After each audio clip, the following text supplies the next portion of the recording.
है यही पुकार, की बार आवाज दो, आवाज दो। सर्वप्रथम मैं सभी देवी देवताओं के चरणों में कोटि कोटि नमन करता हूं और बड़े आदर से संबोधित करता हूं। हिमाचल प्रदेश में महिला शक्ति की प्रतीक सम्मानीय अध्यक्ष हिमाचल प्रदेश कांग्रेस कमेटी रानी प्रतिभा सिंह जी, मंच पर आसीन ब्लॉक कांग्रेस कमेटी हल्की के सम्मानीय अध्यक्ष श्री सतीश कश्यप जी, हिमाचल प्रदेश महिला कांग्रेस की अध्यक्षा श्रीमती जैनब चंदेल जी, प्रोफेसर अमरचंद पाल जी जो कि पूर्व में शिक्षा बोर्ड के चेयरमैन रहे, श्री संजय ठाकुर जी, श्रीमती बिमला ठाकुर जी, श्री सीडी बंसल जी, श्री हेमंत वर्मा जी जो कि युवा कांग्रेस के ब्लॉक अध्यक्ष हैं, डॉक्टर मस्तराम शर्मा जी, श्रीमती सुनीता गर्ग जी, श्री जेपी ठाकुर जी, श्री गुरदास राम जी जो कि हमारे वरिष्ठ कांग्रेस जन हैं, श्री डी शर्मा जी, श्री जगदीश ठाकुर जी, श्री सुरेंद्र वर्मा जी, श्री अनंत गुप्ता जी, श्री प्यारेलाल जी, श्री मोहन सिंह ठाकुर जी, श्रीमती शकुंतला जी, उर्मिला जी, प्रभा जी, अन्य यहाँ बहुत सब नाम है, सभी के नाम लूंगा, बहुत समय लगेगा। मंच का संचालन कर रहे श्री सुरेंद्र जी, जिनके नाम नहीं ले सका उन्हें बड़े आदर से संबोधित करता हूँ। यहाँ पर बैठे मेरे बुजुर्गवार, माताएं, बहनें और युवा साथी और लोकतंत्र के चौथे स्तंभ के रूप में जिनको जाना जाता है मेरे पत्रकार बंधु, आप सभी की तरफ से और समस्त अर्की विधानसभा क्षेत्र की तरफ से मैं आज की इस चुनावी सभा में सम्मानीय अध्यक्ष रानी प्रतिभा सिंह जी का हार्दिक अभिनंदन करता हूं, स्वागत करता हूं।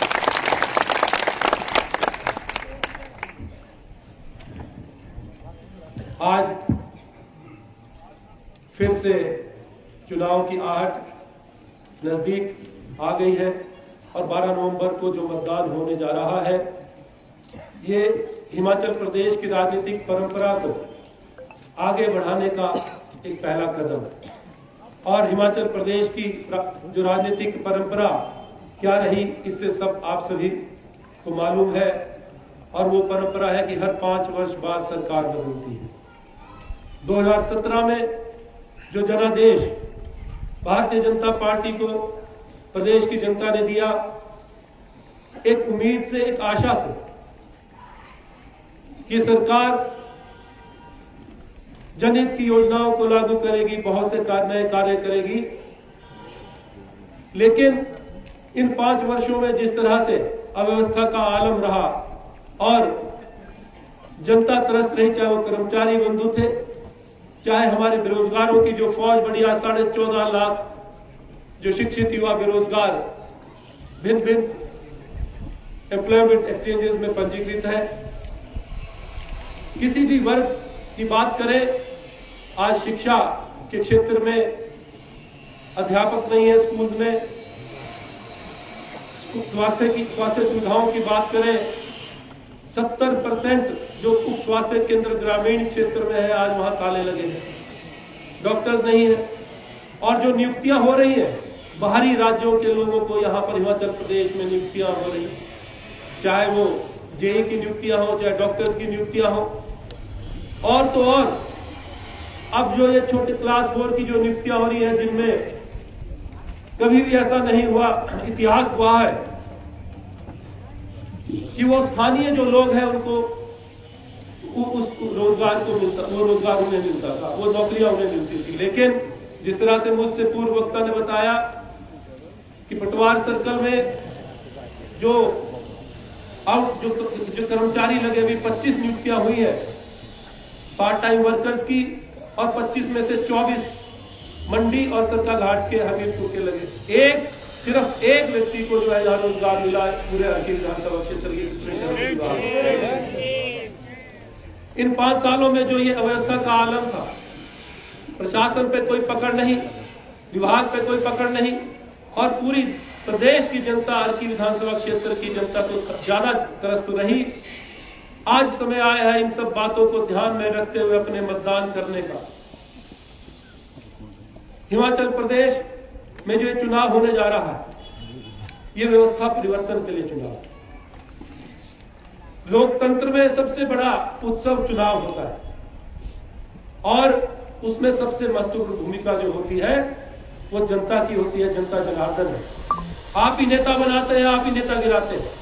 जिस उम्मीद से 5 साल भारतीय जनता पार्टी को दिए थे, आज इन 5 सालों में जो उम्मीद टूटी है, उस उम्मीद को फिर से जागृत करने के लिए कांग्रेस पार्टी के वरिष्ठ नेताओं ने एक घोषणा पत्र तैयार किया, संकल्प पत्र तैयार किया, जिसमें 10 गारंटी योजनाओं को लेकर, क्योंकि वादे से कई मुकर भी जाते हैं, वादे झूठे भी हो जाते हैं, वादे टूट भी जाते हैं, लेकिन गारंटी रहती है। इसलिए गारंटी योजनाओं का नाम दिया गया 10 गारंटी योजना।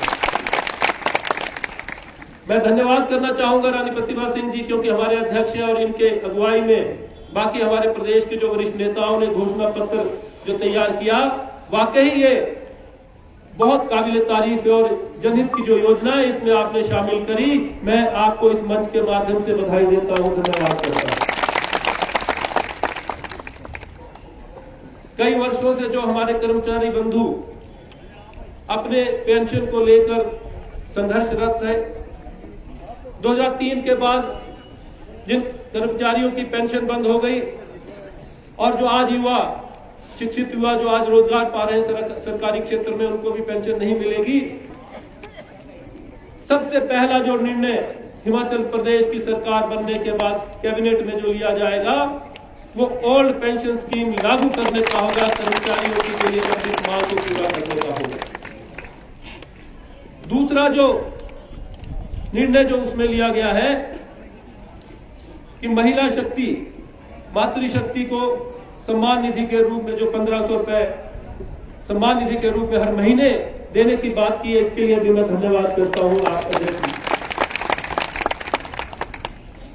और बेरोजगारों के लिए 1 लाख नौकरियां 1 साल में देने का जो आपने जो ये गारंटी योजना में शामिल किया है, इसके लिए भी मैं सभी शिक्षित युवा बेरोजगारों की ओर से धन्यवाद करता हूं।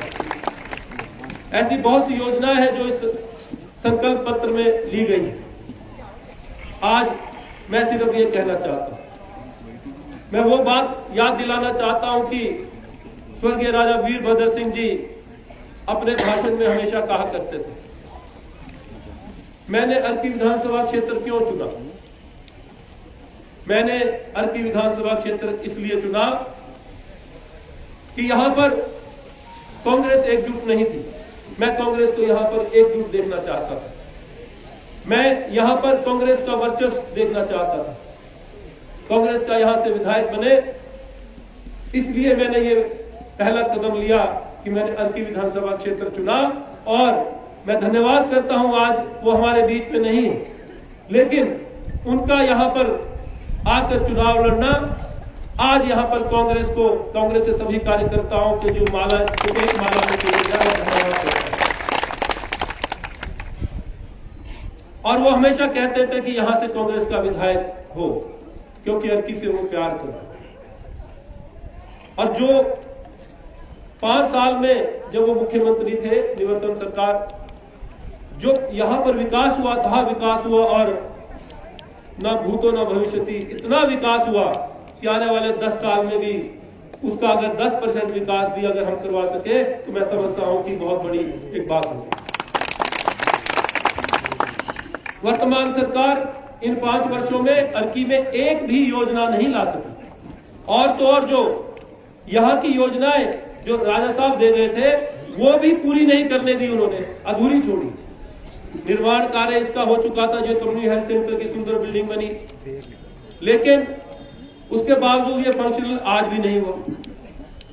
कॉलेज दाड़ला घाट का, जयनगर का 5-5 करोड़ रुपए की राशि जो है इन कॉलेजेस के लिए भवन निर्माण के लिए दी थी। भूमि का तबादला भी हो गया, लेकिन आज तक जो है एक ईंट भी नहीं लगी। ये आज हमारा ये जो छात्र छात्राएं हैं, जो युवा है, उनके भविष्य से खिलवाड़। शिक्षा की गुणवत्ता जो है वहां के इंफ्रास्ट्रक्चर और वहां के स्टाफ पर निर्भर करती है। आज कॉलेजेस में, स्कूल में 50% से जो है ज्यादा जो है आज स्टाफ नहीं, क्या शिक्षा वो ग्रहण करेंगे? मुझे आपने 10 महीने का समय दिया, आपने मुझे उपचुनाव में अपना आशीर्वाद दिया, सहयोग दिया, जिसके बदौलत मैं विधानसभा में जाकर आपकी आवाज उठा सका। और जो आपकी आशाएं थी, उम्मीदें थी, उससे भी बढ़ चढ़ कर मैंने कार्य करने का प्रयास किया। 3 विधानसभा सत्र में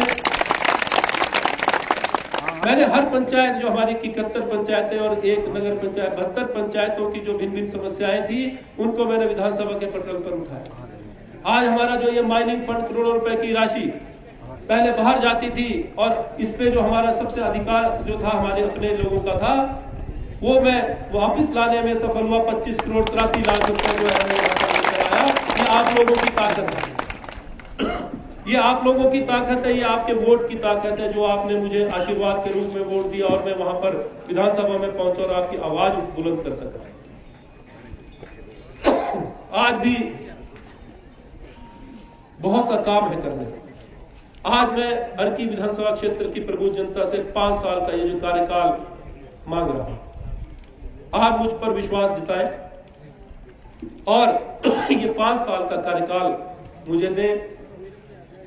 मैं आपको विश्वास दिलाता हूं कि आपकी हर लड़ाई को मैं फ्रंट से लड़ूंगा, अपने क्षेत्र को जन जन की है यही पुकार, संजय अवस्थी अब की बार, जन जन की है यही पुकार, संजय अवस्थी अब की बार, संजय अवस्थी आगे बढ़ो, हम तुम्हारे साथ हैं।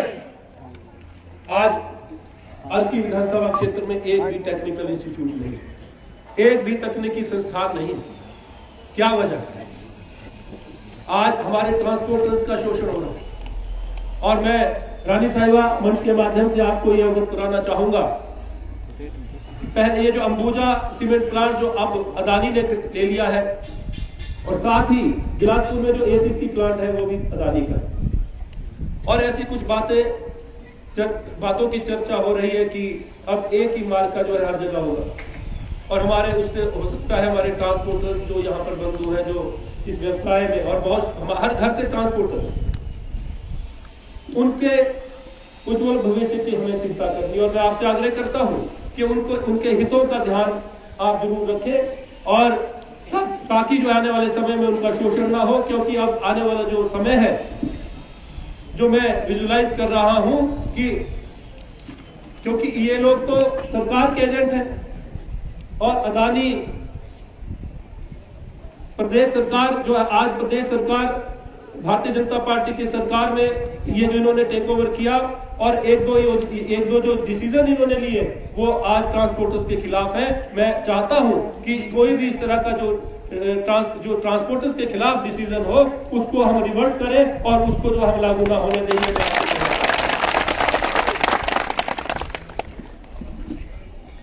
रानी प्रतिभा सिंह जी की एक जनसभा 2 बजे का समय है, और समय भी काफी हो गया है आगे झालस में।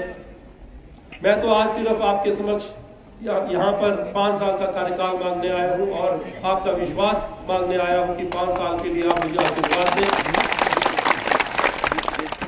आपका आशीर्वाद जिस तरह से उपचुनाव में मुझे मिला, इससे भी बढ़ चढ़ कर जो है मैं समझता हूँ कि आपका आशीर्वाद पुनः मुझे प्राप्त होगा। ये उम्मीद लेकर, एक नई ऊर्जा लेकर, ये आपने यहाँ पर जो अपनी मुझे इस जनसभा में मुझे आपने आशीर्वाद देने के लिए यहाँ उपस्थिति दर्ज कराई, इसके लिए मैं आप सभी का दिल की गहराइयों से हार्दिक आभार प्रकट करता हूँ, धन्यवाद करता हूँ।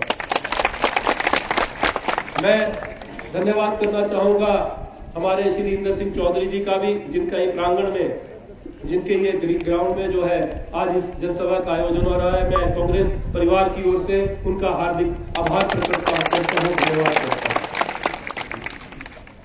और मैं धन्यवाद करना चाहूंगा वेद प्रकाश शुक्ला जी का भी, कि जिन्होंने इस जनसभा को सफल बनाने में अपना योगदान दिया, और आज जो धाम का आयोजन है उन्हीं की तरफ से रखी गई है।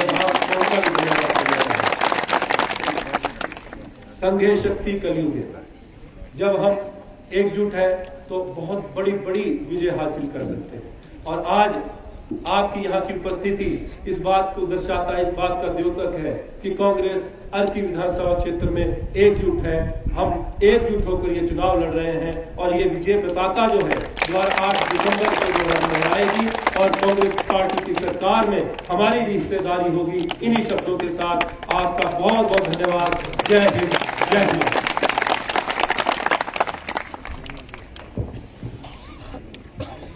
धन्यवाद श्री संजय अवस्थी जी, क्योंकि हम आप सभी लोग यहाँ पर आज मुख्य तौर पर हमारी आदरणीय अध्यक्षा श्रीमती प्रतिभा सिंह जी को सुनने आए हैं, तो हम मैं ज्यादा इंतजार न कराते हुए मंच पर आमंत्रित करने जा रहा हूँ आदरणीय अध्यक्षा रानी श्रीमती प्रतिभा सिंह जी के मंच पर आए और हम आप सभी को संबोधित करें। जिंदाबाद जिंदाबाद रानी साहिबा जिंदाबाद जिंदाबाद जिंदाबाद राणा साहब अमर रहे अमर रहे अमर रहे राणा साहब अमर रहे अमर रहे अमर रहे।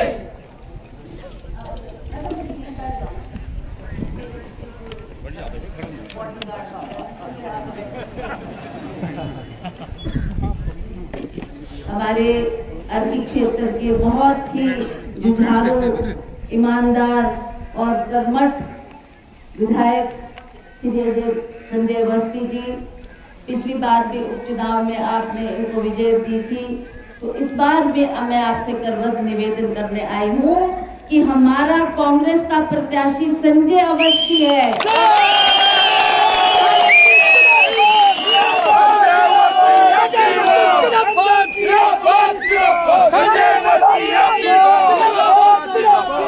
इन्हीं को आपने अपनी कीमती वोट देकर भारी बहुमत से जिताकर विधानसभा भेजना है। ये मेरी आपसे पुरजोर निवेदन है। श्री सतीश कश्यप जी जो हमारे ब्लॉक के अध्यक्ष, श्रीमती जैनब चंदेल जी हमारी महिला कांग्रेस की अध्यक्षा, संजय ठाकुर जी जो हमारे पूर्व धर्मपाल ठाकुर जी के सुपुत्र हैं और हमारे सेवा दल के इस संगठन के अध्यक्ष हैं, श्रीमती बिमला ठाकुर जी, बंसल जी, हेमंत शर्मा जी, मस्तराम जी, सुनीता गर्ग जी, शायद मैं उनका अपना पाल साहब का नाम लेना भूल गई। ये भी हमारे बहुत ही अजीज और बहुत ही वरिष्ठ नेता यहाँ से, इन्होंने जो इस क्षेत्र की सेवा की है, इनको भी मैं आदर के साथ संबोधित करती हूँ। इनको राज साहब ने एजुकेशन बोर्ड का चेयरमैन बनाया था, धर्मशाला में ये रहे और उसके बाद भी ये समय पर कांग्रेस पार्टी का साथ देते रहे, कांग्रेस पार्टी को मजबूत करने के लिए काम करते रहे। इनके भी हम बहुत आभारी हैं। Shri JP Thakur ji, Gurdas ji, JP GC Sharma ji और सभी उपस्थित यहाँ पर महानुभाव, आप सबका नाम लेना समय की बर्बादी है, क्योंकि अभी मैंने बहुत आगे जाकर बिलासपुर में बम्बर ठाकुर की भी ऐसी ही एक सभा को संबोधित करना है, इसलिए मैं संक्षिप्त में आपके सामने अपनी बात रखूंगी। यहाँ से हमारे आप जानते हैं हरिदास जी हमारे विधायक रहे, उसके बाद हीरा सिंह पाल जी हमारे यहाँ विधायक रहे, धर्मपाल ठाकुर जी जिनकी मुझे बहुत अच्छी तरह से याद है, उनको राज साहब ने विधानसभा में उपाध्यक्ष भी बनाया था और उनकी सेवाएं भी इस क्षेत्र के लिए बहुत रही है। उनका भी आज हम उनको आदर के साथ बहुत याद करते हैं। हमें खुशी है कि उनके बेटे ने भी आगे आकर इस मुहिम को आगे जारी रखा है, इसलिए संजय जी का मैं आभार व्यक्त करती हूँ। उसके बाद जैसा संजय अवस्थी जी ने बताया कि क्यों राय साहब ने यहाँ से इलेक्शन जीतने के लिए उन्होंने क्यों निर्णय लिया, उस वक्त उनके ऊपर बहुत सा दबाव था और जब रोडू रिजर्व हुई तो राय साहब को ये कहा गया कि आप ठोक से इलेक्शन लड़ेंगे। तो ठोक के जितने भी कांग्रेस के कार्यकर्ता आए, उन्होंने राज साहब से निवेदन किया कि हम चाहते हैं आप हमारे विधायक बनो और ठोक की बागडोर को आप संभालें। परंतु राज साहब उनकी बात बड़े गंभीरता पूर्वक सुनते रहे और अंततः जब बहुत समय नजदीक आ गया तो उन्होंने फैसला लिया नहीं, मैं अर्की से लड़ूंगा। और अर्की से चुनाव लड़ने का निर्णय उनका इसलिए था क्योंकि उन्होंने देखा था पिछली 2 मर्तबा हम कांग्रेस को यहाँ जिता नहीं पाए और कांग्रेस में बिखराव आता जा रहा था। तो राज साहब ने ये निर्णय किया कि नहीं, अर्की का विकास भी करना है, अर्की के काम भी करने हैं, तो मैं यहीं से चुनाव लड़ूंगा। और उनके रहते हुए जो काम इस क्षेत्र में हुए हैं वो जग जाहिर है, आप सभी जानते हैं कि उन्होंने जो काम अपने रहते हुए इस क्षेत्र में किए, मैं समझती हूँ कि वो ऐसे काम है कि कभी आने वाली पीढ़ी भी उन कामों को कभी नहीं भुला पाएगी। चाहे वो आप कॉलेज की बात लें, आप देखें इस क्षेत्र में राज साहब ने दाड़ला घाट में CSCC की बिल्डिंग दी, उसके लिए पैसा भी दिया, पर हमें दुख है कि इस सरकार के रहते वो इसको फंक्शनल भी नहीं कर सके। और जो उन्होंने कॉलेजेस खोले, दाड़ला घाट में कॉलेज खोला, जयनगर में भी उन्होंने कॉलेज के लिए 5 करोड़ का प्रावधान किया था, पर उसको आगे बढ़ाने का काम भी सरकार ने नहीं किया। दिक्कल में उन्होंने कॉलेज दिया, स्कूलों को अपग्रेड किया, कितने 10+2 स्कूल यहाँ पर खोल के दिए ताकि हमारे बच्चे और खास करके बच्चियां उच्च शिक्षा प्राप्त कर सके। तो ये उनके कार्य यहाँ पर जो उनके द्वारा किए गए आज भी लोग याद करते हैं। मुझे पूर्ण विश्वास है कि उनके कामों को देखते हुए आप कांग्रेस का झंडा बुलंद रखेंगे और संजय अवस्थी को यहाँ से आशीर्वाद देते हुए इनको दोबारा विधानसभा में भेजेंगे, ये मैं आपसे प्रार्थना करने आई हूँ। यहाँ पर इन्होंने कुछ ट्रांसपोर्टर्स की बात की, वो भी मैं आपको वायदा करती हूँ कि हमारी कांग्रेस की सरकार बढ़ने जा रही है। इसमें कोई शक नहीं है कि हिमाचल प्रदेश में इस बार कांग्रेस की सरकार बढ़ेगी। अभी आपको पता है कि मैं कितने क्षेत्रों का दौरा करके आई, लाहौल स्पीति, किन्नौर, पांगी, भरमौर, चंबा, अपना सिरमौर, सभी से ये आवाज है। और इसी तरह से जन समूह जो उतर कर आज चुनाव के मैदान में आया है, इससे ये साफ जाहिर है कि अगली सरकार कांग्रेस की सरकार होगी हिमाचल प्रदेश में। हालांकि भारतीय जनता पार्टी के लोगों ने बहुत जोर लगा रखा है, कितनी बार प्रधानमंत्री को यहाँ ला चुके हैं, 1 साल के अंदर अंदर प्रधानमंत्री के कम से कम 8-9 दौरे उन्होंने करवा दिए। अगर वो अपने आप को इतना मजबूत और सशक्त समझते तो शायद बार बार प्रधानमंत्री को चुनाव के मैदान में उतारना ये इतना जरूरी नहीं था, परंतु उनको लग रहा था कि हमारी पैरों के तले जमीन खिसक रही है, हमारी सरकार जा रही है। कांग्रेस की सरकार के लिए लोगों ने मन बना लिया है कि अगली सरकार कांग्रेस की होगी। तो इस माहौल को देखते हुए प्रधानमंत्री जी कितनी बार आ गए, मंडी आए, कुल्लू आए, चंबा आए, ऊना आए, धर्मशाला आए, एक भी मंच से प्रधानमंत्री जी ने ये बात नहीं कही कि मैं बेरोजगारी को दूर करूंगा। उन्होंने स्वयं जनसभा में ये भाषण किया था कि मैं 1 साल में 2 करोड़ बच्चों को पूरे भारतवर्ष में रोजगार दूंगा। आज तो 8 साल हो गए उनको, तो कम से कम 16 करोड़ बच्चों को रोजगार मिलना चाहिए था। और उसी तरह से मोदी जी ने कहा मुझे आप मौका दें, हमारी सरकार बनेगी केंद्र में तो मैं आपको महंगाई कम करके दूंगा। उस वक्त जो गैस का सिलेंडर 450 रुपए का हुआ करता था, सरसों के तेल की बोतल जो 90 रुपए की हुआ करती थी, आटा, दाल, चावल, आज इसके आप भाव देखेंगे तो कहां से कहां पहुंच गए। यही मोदी जी ने कहा था कि मैं महंगाई कम करूंगा, परंतु उनके शासनकाल में आप गैस के सिलेंडर का ही एक उदाहरण ले लो, आज 1200 रुपए का एक सिलेंडर आपको पड़ रहा है।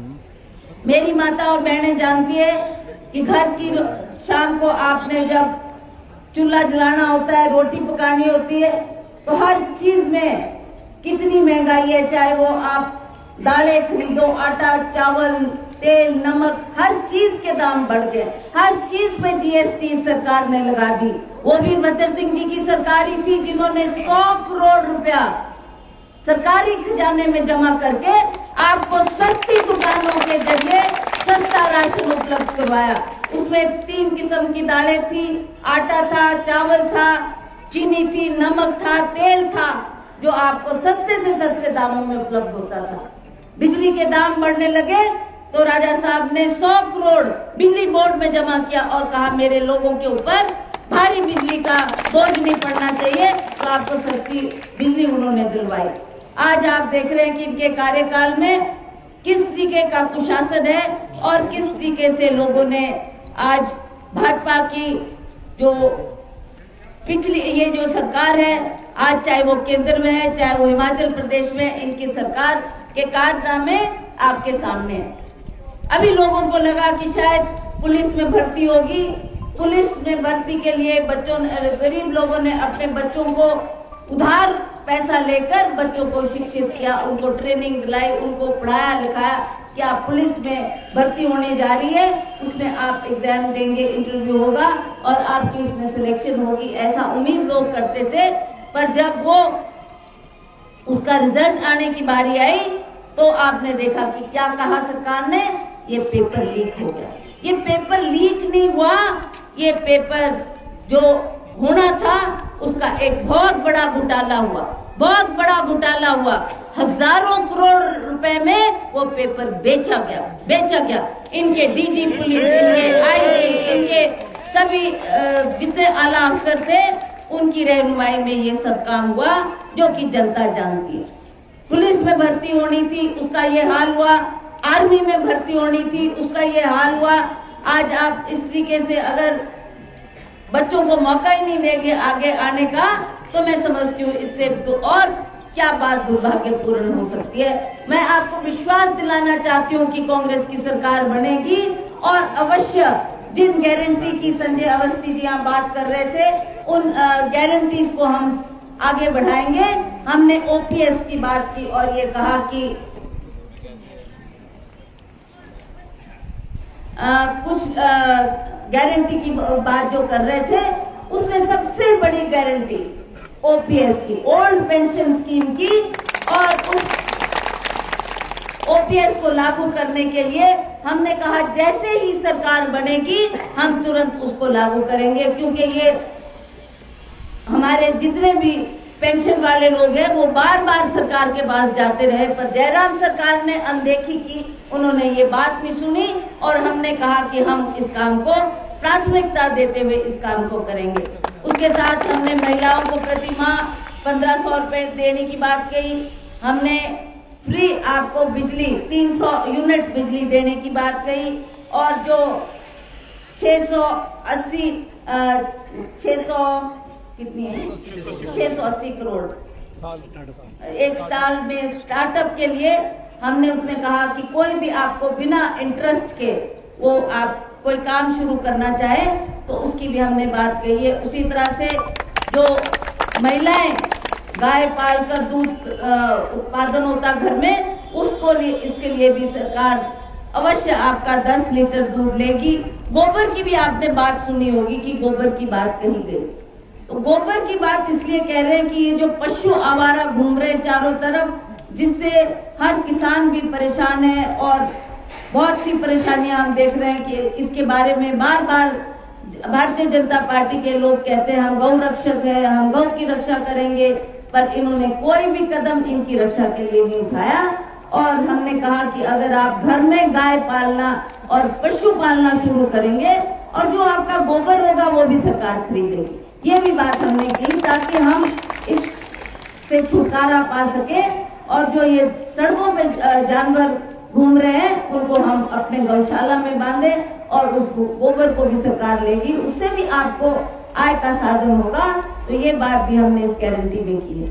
उसी तरह से जो आप देख रहे हैं कि पिछली सरकार के कार्यकाल में 5 साल जयराम ठाकुर जी की सरकार रही और इनके कार्यकाल में कोई भी ऐसा काम इन्होंने नहीं किया जिसके लिए हम कह सकें कि इनके कार्यकाल में ये कोई बड़े काम हुए। तो इसलिए आप लोगों ने मन बना लिया है, लोगों ने तय कर लिया है कि दोबारा से हमने कांग्रेस की सरकार को लाना है। ये हमारी भूल हुई, ये हमारे से गलती हुई जो हमने इनको सरकार में आने का मौका दिया। इनकी सरकार बनी पर इन्होंने कोई भी ऐसी वायदा जो लोगों से करते थे उसको पूरा करने में ये नाकाम रहे। तो मेरा आपसे निवेदन है कि अब इलेक्शन आने वाला है। कई लोग ऐसे हैं जो राज साहब के नाम का दुरुपयोग कर रहे हैं, कह रहे हैं